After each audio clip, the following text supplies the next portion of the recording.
Good evening guys, this is Jamal and today we're going to be talking about another topic. It's been a while since I made any videos.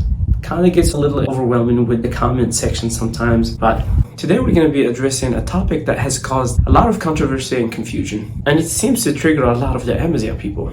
And quite frankly, this accusation aggravates a lot of us Amazigh because it affects so much ignorance. And by the way, if you haven't subscribed to my channel, go ahead and subscribe right now. Go ahead, I'll wait for you. But just click on it, just go ahead and subscribe. So this is about the identity of the Amazigh people. Pan-Arabists like to claim that the Amazigh people are a French invention, and the word Amazigh was never mentioned in history books. So basically in this video we're going to go ahead and debunk the claims of these Pan-Arabists who accuse the Amazigh people of being a French invention and insist that the only word that exists is Berber. You've probably guessed it, these people use the word Berber because they know it has a negative connotation. They find a lot of comfort in using that word because they just enjoy pissing off a lot of the Amazigh people.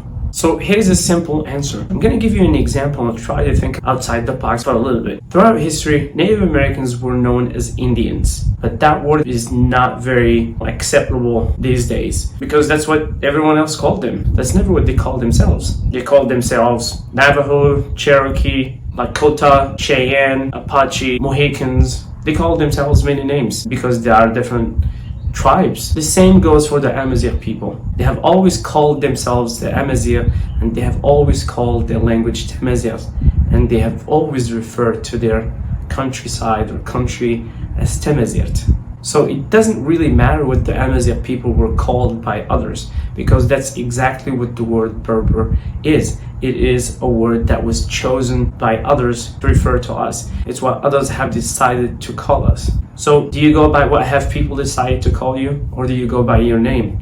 Of course you are going to go by your name because it represents a small portion of your identity. So if your name is Jack or Joseph, it doesn't matter what other people have decided to call you. If your parents named you Kathy or Christy, it does not matter what other people have decided to call you. If they actually insist on using a derogatory term, then they really have no respect for you, and that's what these Pan-Arabists basically show. They just show that they have no respect for the Amazigh people, no matter how much they claim that they are tolerant. But let me answer the misconception that the word Amazigh was never mentioned in history books. This is usually claimed by people who do not read, or people who have limited their reading list and have decided to limit the reading to a few selected books. I can easily provide you with hundreds of books that mention the word Amazigh before the French even set foot in Morocco.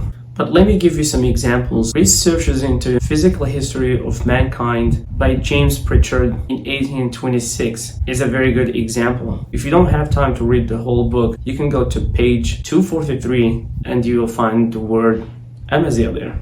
This book, as I said, was written in 1826. I'll go ahead and put some links in the description box for your consideration. And I have many other examples, and I will be happy to provide you with those resources if you are interested. Another reference here is A Dictionary of Geography, Ancient and Modern by Candor, and this book was written in 1834. Again, if you don't have time to read the book, you can go ahead and skip to page 73. Another excellent example is The African Observer that was written in 1827 by Enoch Lewis, and the page that discusses the Amazigh people is 239. Let me give you another example. History books describe early Muslims as Muhammadins. Very few resources describe them as Muslims.